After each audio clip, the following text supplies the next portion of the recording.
850명의 바알 선지자가 하루아침에 엘리야 선지자에게 죽임을 당했어요. 이 소식을 이세벨이 들었어요. 그러니까 이세벨이 이번에는 자기가 이 엘리야와의 대결에 나섭니다. 그는 이렇게 말을 해요. 엘리야에게 신들의 이름으로 내가 맹세한다. 내일까지 내가 너를 죽이지 못하면 신들이 내 위에 벌을 내림이 마땅하다 하고 맹세를 해버려요. 이 여자가 자기 신들의 이름으로 내가 반드시 너를 죽이겠다고 맹세를 합니다. 지금 온 세상이 엘리야 선지자의 권위 앞에서 벌벌 떨어요. 왕도 떨고요. 총리는 무릎까지 꿇었습니다. 그런데 그 이세벨은 눈 하나 깜짝하지 않아요. 그리고 소름 돋을 정도로 무서운 기세로 도전해 옵니다. 그러니까 이 여자의 기세에 엘리야가 그 길로 일어나서 도망을 가요. 죽을까 봐. 도망을 가는데 이 사람이 어느 정도로 도망을 가냐면 저 북한 평양에서 막 이 일을 하던 사람이 그 길로 일어나 도망가서 38선을 넘어서 한국을 지나서 저기 목포까지 제주도까지 내려간 거예요. 얼마나 무서워하는지 보이죠.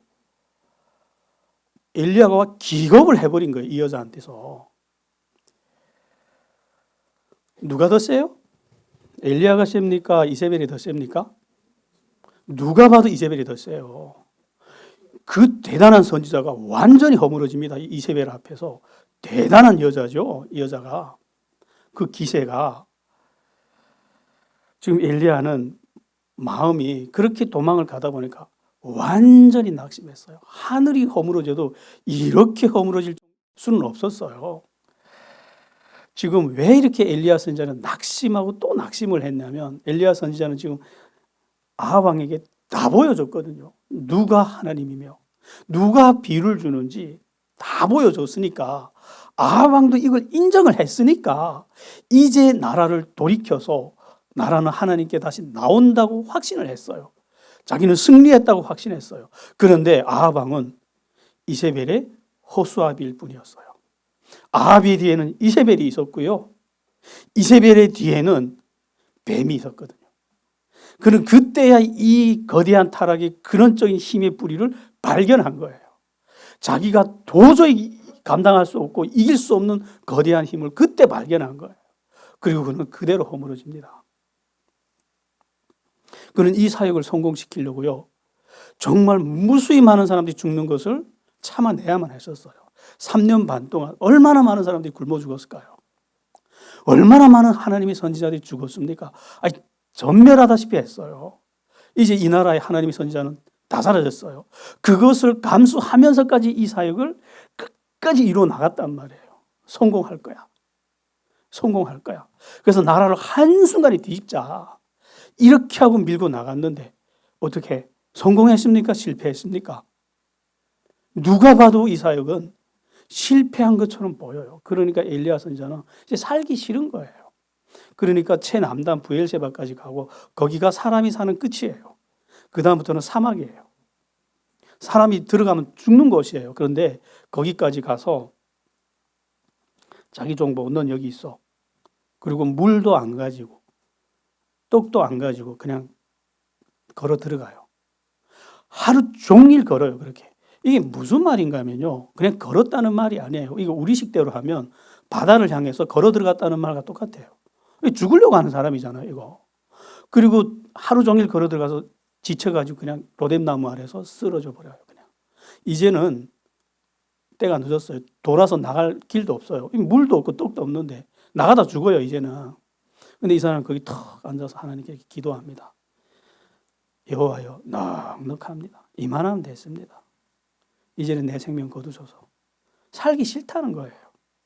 나는 내 열조보다 낫지 못합니다. 하고 그냥 푹 엎어져 누워서 자요. 언제까지 자느냐? 숨이 끊어지는 순간까지 죽는 거예요. 사실상 자기를 천천히 죽여가는 거예요, 지금. 이스라엘의 나라는요, 낮에는 그렇게 무섭게 더운데 밤에는 그렇게 추워요, 이 나라가. 그러니까 밤이 되니까 얼마나 춥겠습니까? 그러니까 엘리야는 차라리 얼어 죽어라 이러고 누워 있는 거예요. 천사가 왔어요. 천사가 이 얼어 죽으면 안 되니까 따뜻하게 이렇게 어루만 줘줍니다. 짐승이 왔나? 눈 뜨기도 싫으니까 차라리 날 뜯어 먹었으면 좋겠다 이러고 누워 있는 거예요, 이 사람은. 그러니까 천사가 이 엘리야의 마음을 읽고서 이렇게 말을 해요. 일어나서 먹어라. 눈 떠보니까 야밤에 천사가 나타났어요. 여러분들 같으면 광야에서 야밤에 천사를 만나면 어떻게 할 거예요? 최소한 놀라는 거 아니에요? 놀래가지고 이러는 거 아니에요? 근데 엘리야는 귀찮은 거예요. 천사든 말든 귀찮은 거예요. 일어나 봤더니 머리맡에 떡과 물 한 병이 있는 거예요. 그러니까 천사 체면 봐주느라고 대충 먹는 척하고 다시 누워버려요. 먹었으니까 갈 길 가라고. 지금 이 사람의 심정이 보이죠. 죽겠다는 거예요, 이제는. 그러니까 천사가 다시 와요. 다시 와서 또 어루만지면서 그래요. 야, 너 이거 먹고 갈 길이 멀어. 너 길을 못 갈까 봐 그래. 그 말 듣고 엘리야가 하나님이 날 부르시는구나 하고 듣고 일어나서 먹어요. 그리고 가는데 40일 밤낮을 먹지도 자지도 않고 걸어가요. 어디로 가느냐? 시내산으로 가요. 성경에는 호렙산이라 했습니다. 이 호렙산이 시내산이에요. 시내산의 다른 이름이에요. 거기는 무슨 산이냐? 이 백성이 하나님과 약속을 맺었던 산이에요. 거기서 이 거룩한 율법을 받았고요. 하나님과 언약을 통해서 하나님의 백성들이 된 이 나라 민족이에요. 그때 뭘로 약속했냐면 피로. 약속 어기면 어떻게 한다고요? 죽겠다고. 그렇게 약속한 자리예요. 거기로 가는 거예요. 하나님이 거기로 부르는 거예요. 거기로 갔어요. 거기로 가서 동굴 안에 들어가서 앉아 있습니다. 그때 하나님의 음성이 들려요. 엘리야야, 내가 여기서 뭘 하느냐? 하나님이 몰라서 물어볼까요? 이게 무슨 뜻일까요? 그러니까 엘리야가 대답을 해요. 아이처럼. 내가 만군의 여호와를 위하여 심히 질투했습니다. 분노해서 일어났죠. 그런데 이스라엘 자손이 주의 언약을 버리고 주의 제단들을 허물고 주의 선지자들 다 죽였습니다. 이제 나밖에 안 남았어요. 그런데 내 생명까지 죽이려고 지금 찾고 있습니다. 무슨 말인지 아세요? 이제 이스라엘 끝났습니다. 이제 희망 없습니다. 이 말이죠. 지금 엘리야의 보기는 이렇게 했는데 나라가 안 돌아섰으니 이제 방법이 없는 거예요. 그러니까 완전히 낙심해서 하나님 보고 이제 끝났습니다. 이러고 앉아 있는 거예요. 그러니까 하나님이 그래요. 너 밖으로 좀 나오라 그래요. 동굴 안에서 나와서 여호와 앞에 서라 그래요. 그래서 동굴 앞에 나와 섰더니 바람이 불어와요. 바람이 부는데 이 바람이 지나가는 자리마다 바위들이 터져요. 산이 갈라져요. 이거 바람입니까? 그럼 뭐예요? 뭔가 설명할 수 없는 거대한 기운이 지나가는 거예요. 막 그렇게 바위를 터치면서 지나가는데 그럼 지나가고 나니까 조용해요. 벌레가 지나갈 소리까지 들릴 정도로 고요해져요. 그 다음에 지진이 오는데 산들이 파도처럼 춤춰요. 그런 무서운 지진이 엘리야 앞으로 지나갑니다. 그런데 그 속에서도 하나님은 없었어요. 그 다음에 불이 오는데 그 거대한 산과 바위들이 물처럼 녹아내립니다. 그 얼마나 무서운 불이 내려오는지 엘리야가 서 있을 수가 없어가지고 동굴 안으로 도망쳐 들어가요. 그런데 이 모든 기적들 가운데는 하나님이 계시지 않았어요. 엘리야는 기다려요, 하나님을. 그랬더니 하나님이 세미한 음성으로 다가와요. 그러니까 하나님이 오셨구나 하고 이렇게 털옷으로 자기 얼굴을 가리고 다시 하나님 앞에 나와 서요. 그러니까 하나님이 말씀을 합니다. 엘리야야, 내가 여기서 무엇을 하냐? 또 물어봐요. 엘리야가 처음에 했던 말을 또 그대로 대답해요. 그러니까 하나님이 가만히 계세요. 침묵해요. 무슨 뜻일까요? 왜 하나님은 자꾸 엘리야 보고 너 여기서 뭐 하니? 하고 물어볼까요? 지금까지 엘리야는 하나님을 믿고 정말 크고 큰 사역을 해냈어요. 3년 반 동안 하늘을 닫아버렸고 비를 멈췄고 하늘에서 불을 내리고 비를 다시 줬고 아방에게 누가 하나님인지 이 나라 백성들에게 누가 하나님인지 다 보여줬어요. 누가 비를 주는지 다 보여줬어요. 그러면 이제 이 나라가 다시 뒤집어져 가지고 하나님께로 돌아서 나올 줄 알았는데 아합 왕과 이세벨이 자기를 죽이려고 하는 거예요. 그래서 겁을 먹고 도망간 거예요. 도망가서 하나님 앞에 엎어져 가지고 하나님한테 그러는 거예요. 날 이제 죽이라고. 난 이제 죽겠다고. 그러니까 하나님이 엘리야 선지자에게 자신의 영광과 권세를 다 보여준 거예요. 하나님 보여준 것도 아니에요. 하나님이 그 능력을 보여줘서 바위가 터져 나가는 바람과 산을 그냥 종이조각처럼 찢어버리는 지진들과 산을 녹이는 그 불들을 보여주면서 이게 무슨 말씀이죠? 내가 어떤 하나님인지 봤니? 아직도 이세벨이 무섭니? 아직도 낙심해서 죽고 싶니? 이 말 아니에요? 내가 있어. 아직 끝난 거 아니야, 이스라엘. 그래서 하나님 뒤에 말씀이 이렇게 나와요. 넌 돌아서 이 광야를 돌아서 다시 돌아가.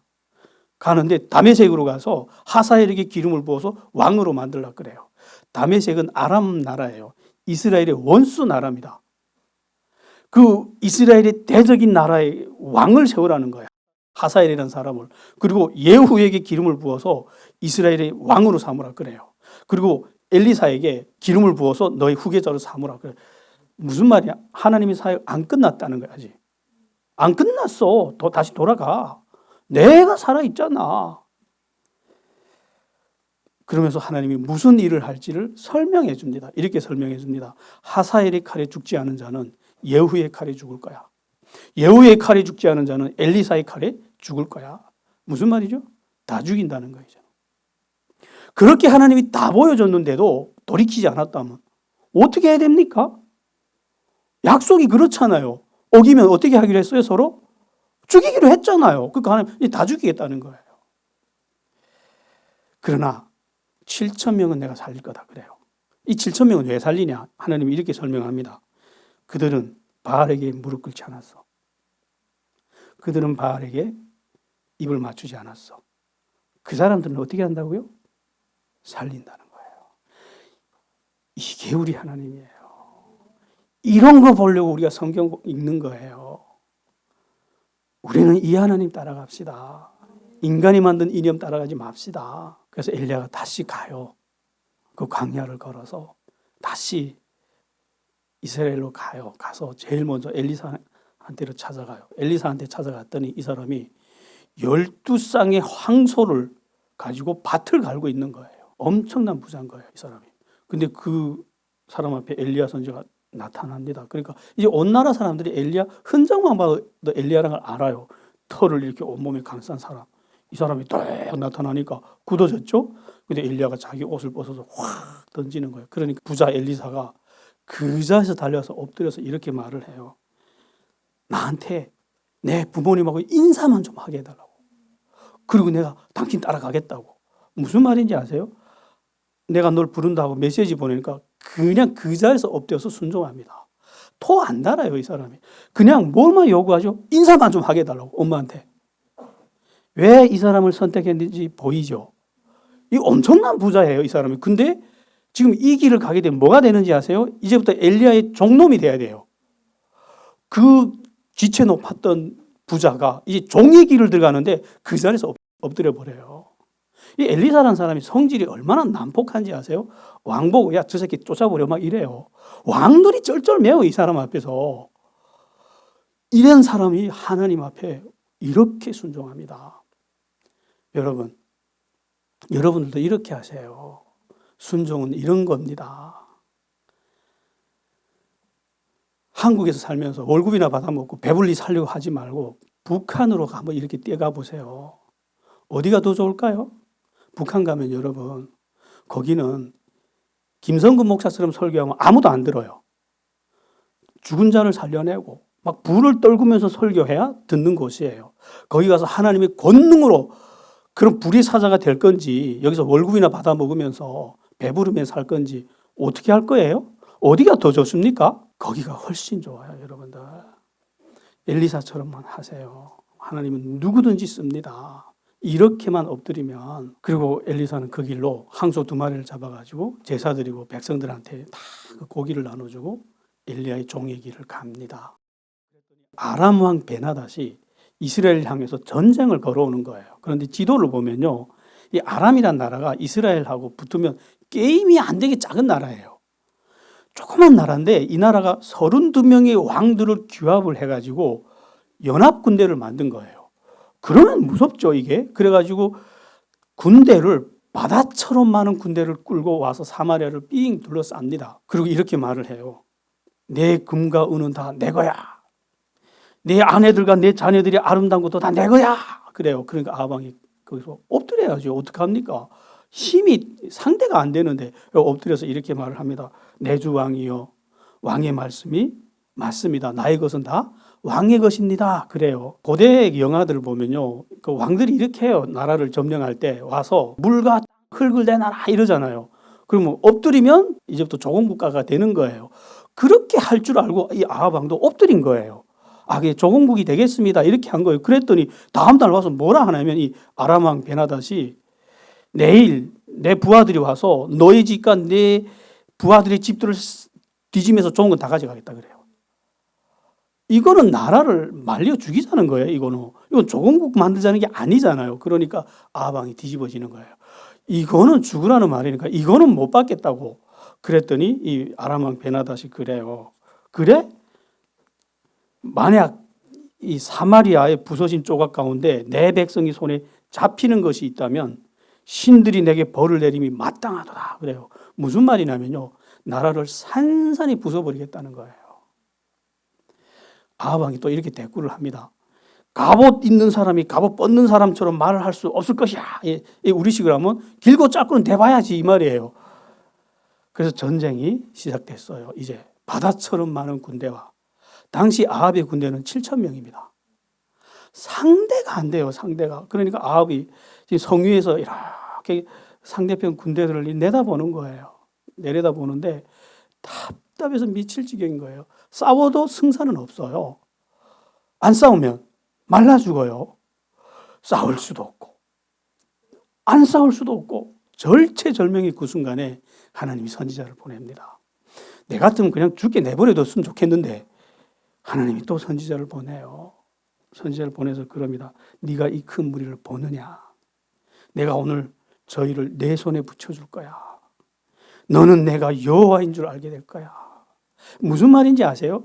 불을 내리면서까지 비를 잠그면서까지 보여줬는데 이 사람이 깨닫지 못하니까 이번에는 전쟁을 도와주겠다는 거예요. 절체절명의 순간에 내가 너를 도와줄게. 네가 오늘 여호와가 어떤 하나님인지 알게 될 거라는 거예요. 가르치는 거예요. 그래서 바알이 너를 돕는지 아니면 여호와가 너를 돕는지 너는 오늘 똑똑히 보라는 거예요. 그래서 도와주겠다니까 아합 왕이 동아줄이잖아요. 이제 의지할 데 없잖아요. 그러니까 엎드려요, 이 사람이. 주께서 나를 어떻게 돕겠습니까? 하니까 하나님 방법을 가르쳐 주는데 이스라엘 백성들 안에서 청년들을 다 모으래요. 그래서 청년들을 정말 날쌘 청년들을 다 모았더니 230명이 모아진 거예요. 별동대인 거예요. 이 별동대를 가지고 내가 싸우겠다. 그래요. 그러니까 아합이 힘을 내요. 자, 이제부터 진짜 기적이 이렇게 나와요. 자, 여러분 같으면 230명의 군대하고 앞에 수십만 대군이 붙어 싸우려고 하면 여러분이 그 별동대예요? 저 문 열고 나가 싸울 거예요? 여러분들이 230명이고 앞에는 10만 대군이 와 있다고요. 자, 하나님이 우리와 함께 하신다. 나가자 하면 나갈 사람. 못 나가는 게 당연한 거 아니에요? 근데 이 사람들이 용기가 임해요. 온 나라에 용기가 임해요. 이 사람들이 할 수 있다. 나가 싸우자 하는데 우리가 먼저 나가 싸우자 이래요. 이거 기적이죠. 이게 누가 한 일이에요? 하나님이 한 일인 거예요. 그래서 문 열고 나가요. 저들이 공격해오길 기다리지 않고 문 열고 나가는데 야, 전쟁이 무섭게 진행돼요. 그러니까 이 베나닷이 볼 때 이건 너무 택도 안 되는 전쟁을 하러 나오니까 쟤들이 항복하러 나오는가 보다 이래요. 근데 항복하든 말든 다 죽여라 이래요. 정말 살벌한 전쟁이 벌어지는데 연합군대가 물처럼 도망가요. 쏟아져서 다 도망갑니다. 와 하고 도망가는데 이 베나닷이 얼마나 급하게 도망을 가는지 말 타고 정신없이 도망가요. 그래서 너무 멋있게 이겼어요. 이 전쟁을. 그러니까 온 나라가 경사났죠. 막 완전히 다 죽었다가 살아났으니까 너무 좋아하니까 선지자가 다시 와서 이렇게 말을 합니다. 내년에 또 옵니다. 그러니까 왕은 준비하소서 하니까 그때부터 아방이 이 말을 믿고 열심히 또 전쟁 준비하는 거예요. 지금 아람 왕 베나닷이 도망쳐 가서 다시 전열을 수습하고 봤더니 회의를 하면서 분통이 터져 죽겠는 거예요. 아니 절대로 그 질 수 없는 전쟁을 졌잖아요. 그래서 이거 우리가 왜 졌냐 하고 이렇게 총알을 짓다가 결론을 이렇게 내려요. 이스라엘의 신이 개입했다. 이방인들이 눈에도 이렇게밖에 안 보이는 거예요, 이게. 그래서 이들이 이렇게 말을 해요. 아, 이스라엘의 신은 산의 신이라서 우리가 이기지 못했어. 그러니까 우리 들판에서 싸우면 이길 수 있습니다. 그래서 좋다. 이번에는 우리 들판에서 싸우자 해가지고 다시 군대를 모아요. 그래서 1년 후에 다시 와요. 근데 이번에는 사마리아로 오는 게 아니라 아벡이라는 곳에 와요. 그곳은 큰 협곡이 있는 곳이에요. 들판에서 붙어보자 그러는 거예요. 근데 하나님이 이것 때문에 진노한 거예요. 이것들이 나를 산의 신이라 했어? 모욕이잖아요. 그래서 아방한테 실제로 그렇게 말해요. 아람 사람이 말하기를 나를 산의 신이라고 했어. 그러므로 내가 이 큰 군대를 너한테 붙일게. 너희는 내가 여호와인 줄 알게 될 거다. 너는 이 전투를 통해서 내가 하나님 되심을 알라는 거예요. 지금 아방을 가르치는 거예요. 지금 굉장히 신령한 교육이죠. 어떻게 보여요? 이 큰 기적을 통해서 지금 뭘 가르친다고요? 바알이 하나님 아니고 내가 하나님이야. 아하바. 그러니까 어디로 오라고요? 나에게로 와. 이거 가르치는데 이런 기적을 일으킨다고요. 신령합니까? 여러분, 기적은 신령하지 않아요, 여러분. 우리를 정말 신령한 곳으로 이끌어주는 건 예수님의 말씀들이에요. 하나님이 우리 인격에다가 자기 자신의 깊은 뜻을 가르쳐주고 그것을 따라갈 때 그게 진짜 신령한 거지. 내가 꿈을 꿨는데 기도를 했는데 막 이 천사들이 왔다 갔다 하고 그게 신령해 보입니까? 여러분들 이제 조금만 기다리세요. 30년 살다가 죽으면요. 영원히 보고 살아야 될 것들이에요. 하나도 신령한 거 아닙니다. 마치 우리가 땅에서 흙을 봤다는 거하고 똑같은 말이에요. 그거. 진짜 신령한 거는요. 하나님의 뜻을 알고 그 뜻을 따라가는 거예요. 그래서 전쟁이 또 일어나요. 아방이 또 나가요. 한 줌 군대를 끌고 나가요. 들판에 성경에 이렇게 표현을 했습니다. 그 아람의 군대는 바닷가의 모래 같았고 이스라엘의 군대는 염소떼의 작은 떼 같았다고. 그런 군대를 가지고 나가요. 믿음 좋죠. 이건 믿음입니다. 여러분, 이 아방이라서 그렇게 보면 안 돼요. 여러분 같으면 못 나갔을걸요. 이런 전쟁을. 군대 나가는 거예요. 야, 하나님이 우리와 함께 하신다. 나가면 이긴다 했어. 이거 믿고 나가는 거예요. 그래서 나가서 붙었는데 진짜 멋있게 해요. 그날 아람 보병 10만이 죽어요. 이거 뭐 전쟁이에요? 요 조그만 한 줌짜리 군대에 10만이 죽고 다 정신이 도망가다가 아벡 성읍에 들어가서 숨어서 성문을 꽁꽁 닫고 숨어요. 그랬더니 이번에는 하나님이 지진을 일으켜서 몽땅 매장을 시켜버렸어요. 왜 이러시냐? 나를 산의 신이라 했어? 너희는 들판에서도 죽고 성읍에서도 죽을 거야. 가는 곳마다 다 죽이는 거예요, 하나님이. 그러니까 이 아람 왕 베나닷이 더 이상 도망갈 곳이 없이 코너로 몰린 거예요. 그러니까 이 사람이 그 머리에 배천을 감고 항복의 뜻이죠. 이러고 이렇게 그 아방 앞에 나와서 무릎을 꿇습니다. 그리고 그래요. 목숨만 살려달라고. 제발 잘못했으니까 목숨만 살려달라고. 정말 통쾌한 승리죠. 이거 죽여야죠. 자기를 그렇게 모욕했고 하나님이 죽이라 했잖아요. 너 얘 죽여라. 그래서 내 널 이기게 해줄게. 이게 조건이었어요. 하나님이 이기게 해줄 테니까 쟤 죽여라 이랬어요. 근데 아방이 여기서 뭘 하는지 아세요? 저가 아직도 살아있느냐? 저는 나의 형제니라. 야, 제가 여기 가서는 해석을 못 하겠어요. 이거를. 어떻게 사람이 어리석어도 어떻게 이렇게까지 어리석을 수 있냐. 이건 해석 불가능한 어리석음입니다. 그래서 제가 오늘 아침까지도 새벽에 일어나서 야, 이거 해석은 해야 되겠는데 해석은 안 되고 짐작을 이렇게 했습니다. 이 아하방이 왜 이렇게 행동을 할까? 여기서 살려주거든요. 왜 이렇게 행동을 하냐면요. 지금 아하방은 하나님의 은혜를 받았어요. 그건 너무 좋았어요. 그래 전쟁도 이겼어요. 이건 좋은데 아방은 여전히 하나님을 주인으로 섬기는 그 삶으로 돌아왔나요? 지금 아방은 누구를 섬기고 있죠? 영혼은 바알을 섬기고 있는 거예요. 하나님을 이용하는 사람이에요, 이 사람은. 그러니까 이 아람 왕 베나닷은 하나님의 원수예요. 근데 나도 하나님 편 아니야. 그럼 우리끼리는 서로 뭐예요? 형제 맞잖아요, 그러면. 다 같이 마귀를 섬기는 사람들이니까. 그러니까 영적으로 이렇게 다르니까 아무리 은혜를 받았어도 하나님이 주기라 했어. 너는 내 형제네.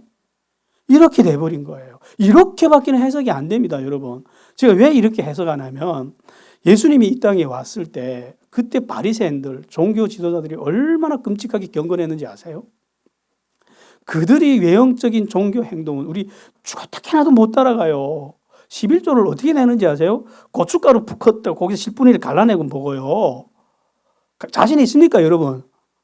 그렇게 경건했던 바리새인들을 향해서 예수님이 뭐라는지 아세요? 너가 아버지는 마귀야 그래요. 그러니까 니들이 날 죽이려고 하지 않냐. 여러분 이게 종교입니다, 여러분.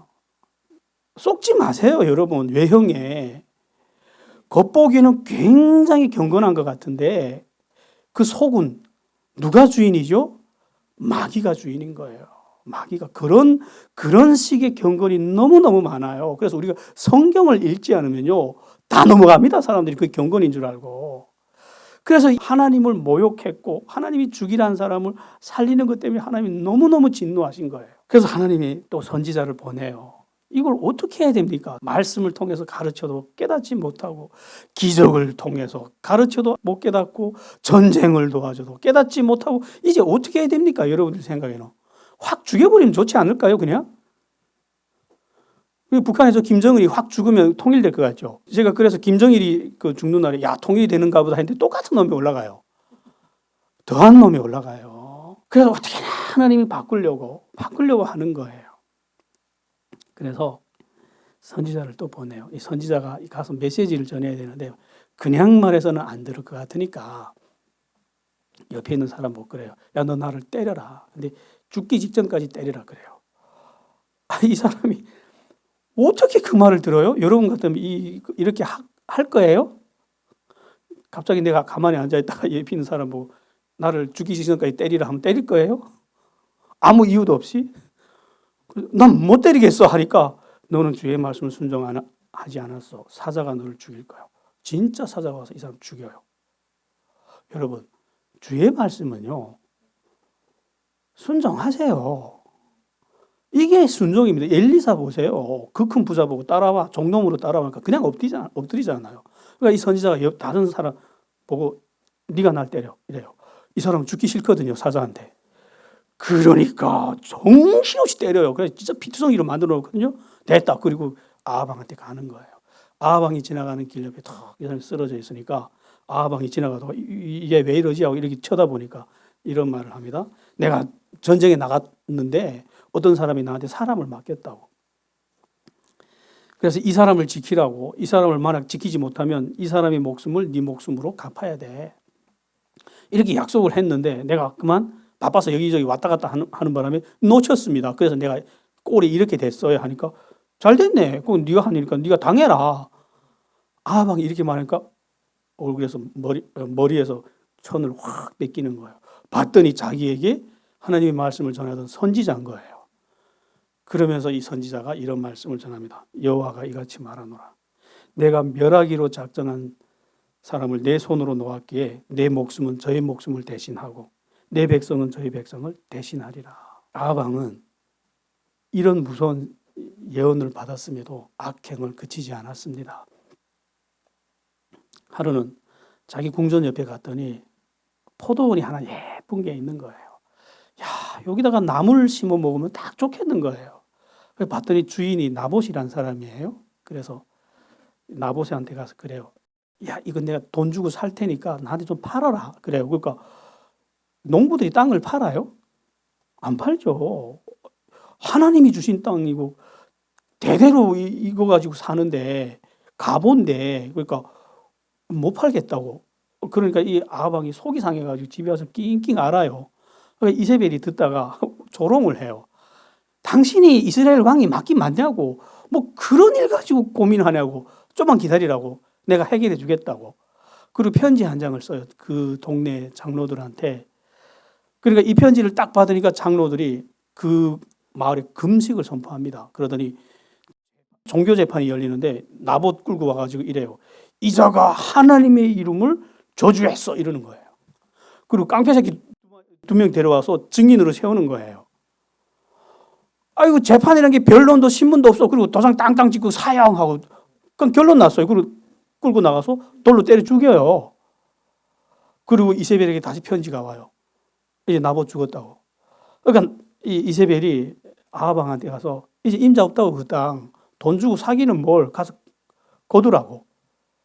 그래서 아합왕이 기분 좋아가지고 와요. 자, 이 나라 누구 나라예요? 아합의 나라예요? 근데 장로들이 봐요. 겉보기에는 누구를 섬기죠? 겉으로는 지금 나봇을 누구 이름으로 죽였죠? 하나님의 이름을 죽여요. 경건을 무기로 해서 죽였어요. 근데 그들이 마음은 주인이 누구라고요? 이세벨이 주인이고 바알이 주인입니다. 교회가 이렇게 뒤집어진 거 많아요, 여러분. 근데 교회가 이렇게 뒤집어지면 어떤 일이 일어나는지 아세요? 굉장히 요란해져요. 굉장히 화려해지고요. 굉장히 아름다워집니다. 근데 그 속은 텅텅 비었어요. 하나님의 음성도 없고 감동도 없고 열매도 없고.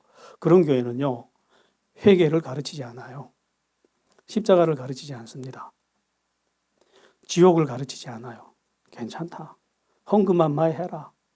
열심히 예배만 많이 드려라. 그래야 교회라는 체제가 유지되니까. 교회라는 체제를 유지하기 위해서 성도들이 열심을 이용을 하는 거죠. 교회를 따라가자는 게 아니라 우리는 뭘 따라가야 되죠? 성경을 따라가야 됩니다. 그것만이 살 길이에요, 여러분들. 그래서 기분 좋아가지고 지금 땅 가지러 왔더니 거기에 엘리야 선지자가 와 있는 거예요. 그러니까 아합이 이 원수 같은 놈이 제발로 내 앞에 왔네. 기분 좋은 거죠. 잡아 죽이려고 했는데. 그랬더니 엘리야가 그러든지 말든지 하나님의 말씀을 전해요. 네가 내 목전에서 악을 행했다. 그러니까 내가 재앙을 내려서 너를 쓸어버릴 거야.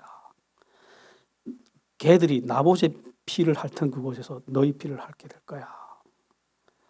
아합이 새파랗게 질려요. 왜? 먼저 번에 선지자가 말을 할 때는 그냥 기둥으로 흘려보냈어요. 근데 이번에는 누구죠? 엘리야가 하늘을 닫았던 사람이고 불을 내렸던 사람이잖아요.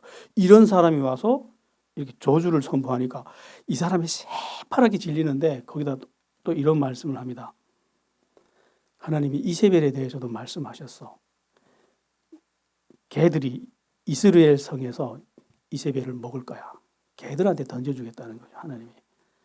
그리고 아합에게 속한 자는 성읍에서 죽으면 개들이 먹고 들에서 먹으면 공중의 새들이 먹을 거야. 정말 이거 마지막 끝에 있는 저주와 재앙을 받은 거예요.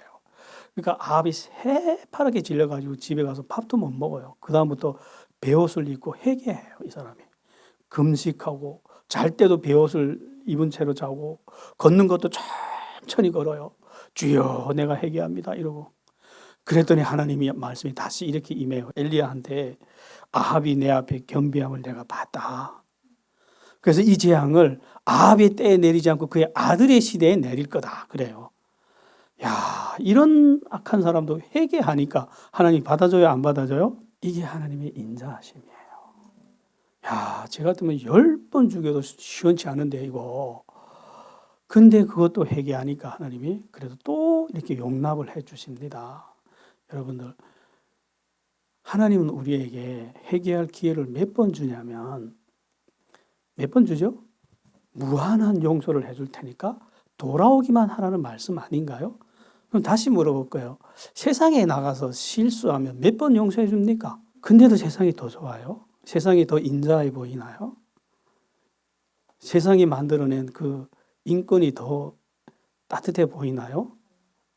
마귀는요, 용서라는 게 없어요.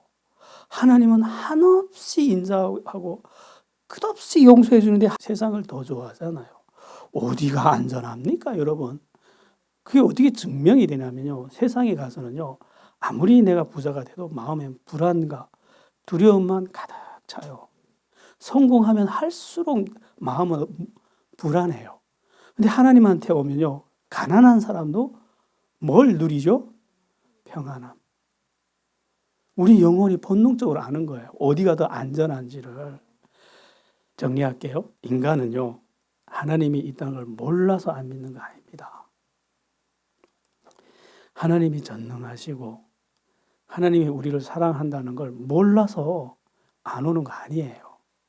성경이 말했어요. 여러분들 왜 세상 사람들이 진화론을 진리로 받아들인지 아세요? 그 말도 안 되는 거를 그걸 부인해버리면 그걸 진리가 아니라고 인정을 해버리면 어쩔 수 없이 뭘 인정해야 되죠? 하나님의 창조를 인정할 수밖에 없거든요. 그게 싫어서 이 허접한 거짓말을 진리로 받아들였대요. 제 해석이 아닙니다. 성경이 뭐라고 말을 했냐면 저희들이 하나님이 알만한 것을 다 보여줬는데 그 마음에 하나님 두기를 싫어해서 다 하나님을 떠났도다. 오늘 설교를 제가 그 말을 했어요. 이 지금 이스라엘 백성들 아합이 지금 하나님을 몰라요? 하나님이 주신 은혜는 다 받아 누리면서 하나님은 따라오나요? 아니요. 그 마음에 하나님 두기는 싫어하는 거예요. 기도할게요. 하나님, 우리는 몸만 나와서 축복만 구걸하는 이방인들이 아니라 주의 백성들이 되게 하여 주십시오. 마음과 영혼으로 예수님을 내 주인으로 삼고 정말 하나님의 말씀만 따라가는 그런 분명한 주의 백성들이 되게 하여 주십시오. 예수님 이름으로 기도했습니다.